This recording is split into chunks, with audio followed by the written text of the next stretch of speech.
Hello YouTube, it's Roy again, and this video is just going to be detailing my life having Klinefelter syndrome. So a little introduction about the condition. First off, although it has the name syndrome, it's really more of a, just kind of, you could say, state of being with your chromosomes, with your physiology, um, with your hormones. Regarding your chromosomes, most normal men and women have 46 chromosomes, and the last two in the count for women it's XX, and for men it's XY. But in the case of Klinefelter people like me, it's we actually have 47 chromosomes, and the last three are XXY. So because of that, many in the medical and scientific community consider us intersex, or you could say like kind of in the gray area as far as gender is concerned. It's a condition wherein it's exclusive, like just to men. There have been, other cases wherein people do have kind of some ambiguities, but for the most part, at least when we're born, we look like any regular boy. Same anatomy. At least by the time we get to adulthood, most of us are around 6 feet tall. In fact, taller than that. In my case, I'm 6'3". But that being said, even for our height, we have proportionally long arms and legs. Um, Typically, no matter what, like we're always thicker around the legs and hips, and we have like kind of smaller chest in proportion to the rest of our body.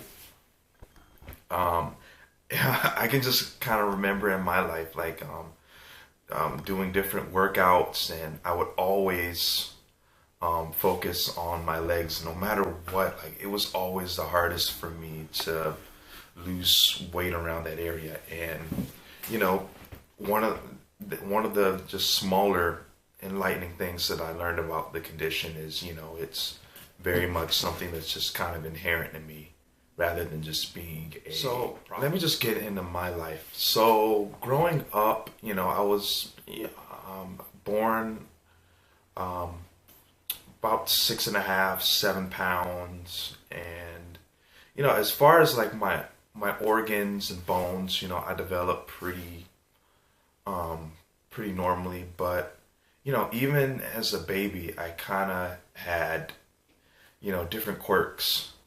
For one thing, and I don't even know if this is common for other Klinefelter men, like I was born with a full head of hair, and actually had kind of a mullet thing where it was kind of short in the front and about neck length in the back. But always had a thick head of hair. That's another aspect of Klinefelter syndrome. Most, if not all of us, like we have very little, if any, like frontal baldness. So, in my case, like my hairline doesn't arch at all. And growing up, um, with Klinefelter, that makes you kind of uncoordinated. So me and so many other Klinefelter men that I've discovered like that via blogs and different internet articles is that we're typically not the most coordinated people out there when it comes to like at least like stuff like dance and ball sports like baseball, football, basketball. Um, let's see, and because of oh, that's another point too. Our um, testosterone count, our hormones. Um, because of that factor, we're typically, I guess, not the most outwardly aggressive people either. Like some people may even kind of, I guess, perceive us as pushovers, as I'm sure, others of you, viewing this video with Klinefelter syndrome have also had this experience. And in general, like even as a child, small, like toddler, basically, like always being told that you're different, and you don't even know why. At first, like really just up until a couple months ago when I found out that I had the condition, I thought it was just kind of a quirk of being a musician, or I'm just gonna be frank about it, being a black man who isn't necessarily like, stereotypical, or just being a man in general in this country, being someone who isn't hyper masculine. I thought that was the thing that like made me different. And it turns out that, in general with, again, most, if not all of us with Klinefelters, we kind of have these quirks or kind of nuances about us that make us not so much even dysfunctional, but I guess kind of appear socially awkward to a lot of people out there. And going into that, one commonality that I did find in the different blogs and discussions that I read, a lot of us go through several instances of depression and isolation, feelings of and for those you sociologist types out there, feelings of anomie, where we don't really have a sense of community or integration into a society at large.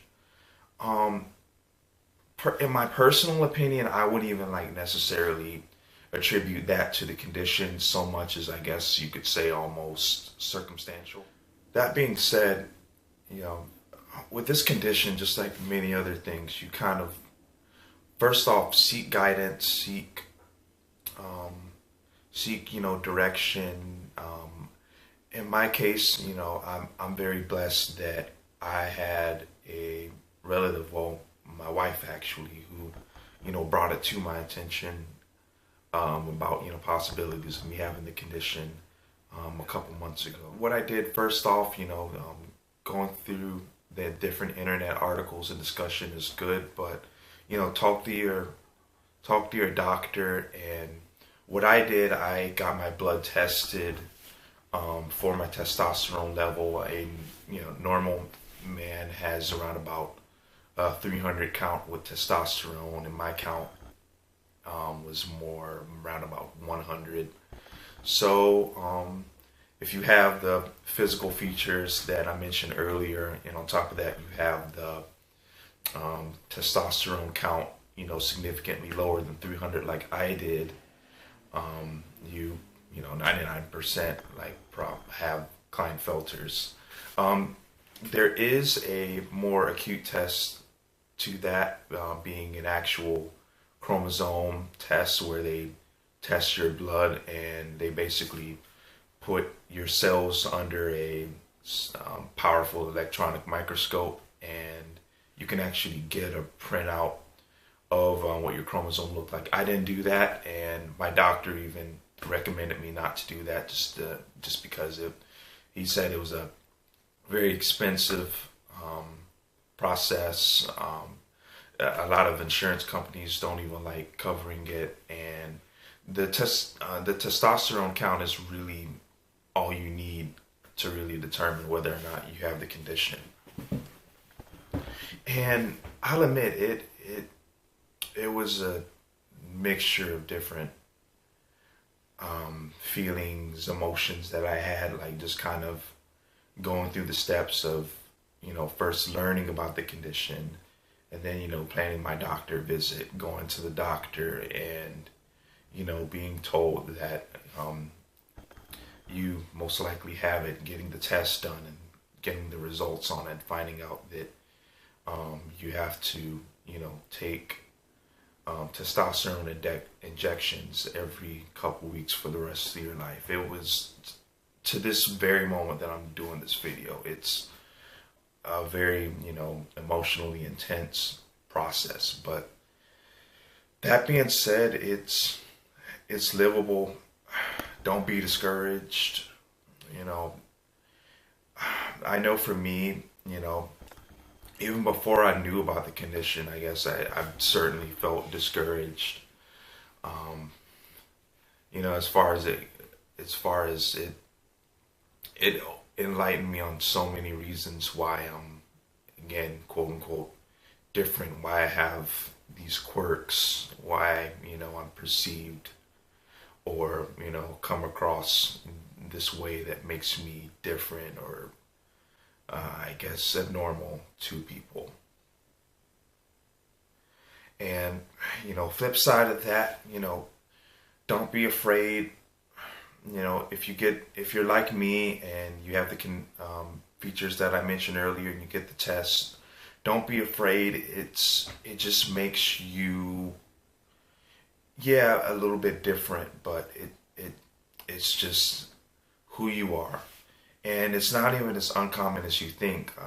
The stat on Klinefelter is about 1 in 500, which, I mean, that, think about how many redheads there are. You know, there's, for every one redheaded person, there's like numerous people with Klinefelters. And I'm very blessed that I got the test like I did, but most of us don't even figure that out. Or the ones who do, like, they usually don't seek any kind of help, medical, socially, or otherwise, as far as, just kind of dealing with it. And I just want to lay it all out there. A big incentive of why I'm doing this video is to just give a detail of, my experiences with it in ways that hopefully relate to you, and most of all, to just provide a sense of community for those of you out there with Klinefelter syndrome. It is, again, in this moment, it is just difficult, I would admit. It's a lifelong thing that makes you different. In my case, I've, even cried about it, but it's definitely something, that you can live through. It's definitely not the end of the world. You can live a very healthy life with Klinefelter. I recommend doing the testosterone shots personally, just because they not only help with fertility, but they also help with organ function and just the way your body processes different nutrients, for example, like vitamin D. Um, and in my case, like, my depression is really cleared up from taking the supplements. And again, I want to provide you guys with a real sense of community. Like, I know, like, truth be told, to this day, I don't really have a community at large that I really feel, not just as a Klinefelters but person, but even as, I'm just going to lay it out there again, being this, quirky black guy who plays saxophone and, basically moved to a new city, without any family besides its spouse. And just, most of all, besides all the medical mumbo jumbo that I mentioned earlier, just learn to love yourself.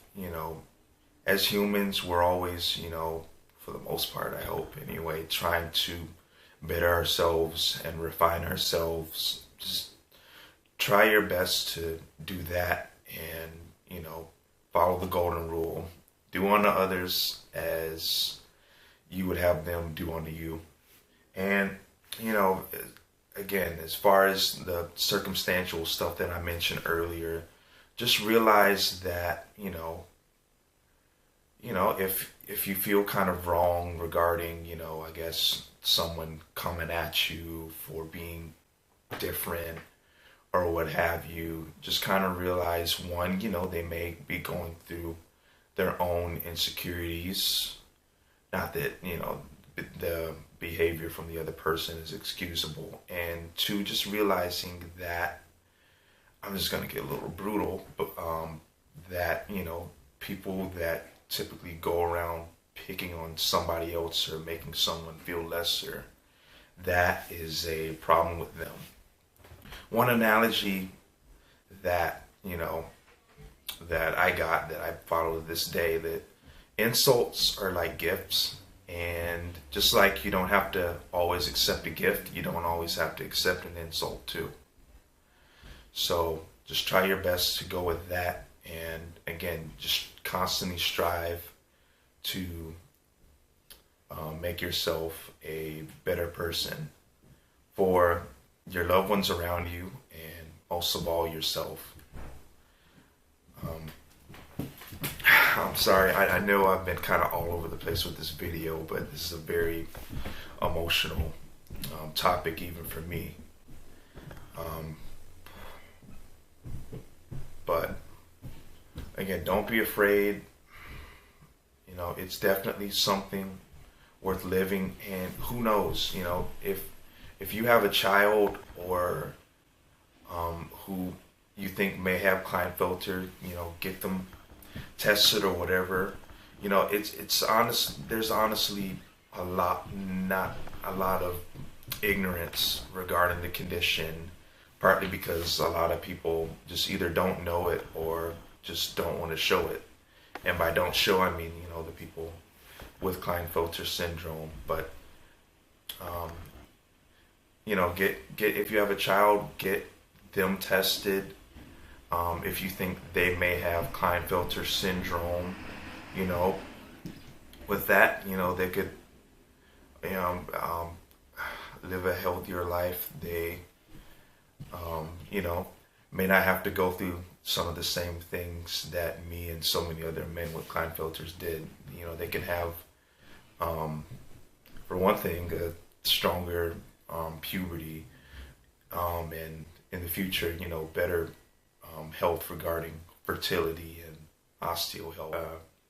For those of you that are adults, like I'm 23, for those of you who are adults and think you may have the condition, don't be afraid to, again, seek out your doctor about whether or not you have the condition.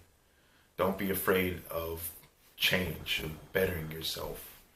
You'll be much happier about, doing that. I know I was. Anyway, feel free to comment just your experience being a Klinefelter person like myself. And again, thank you for your time and attention. I look forward to videos in the future.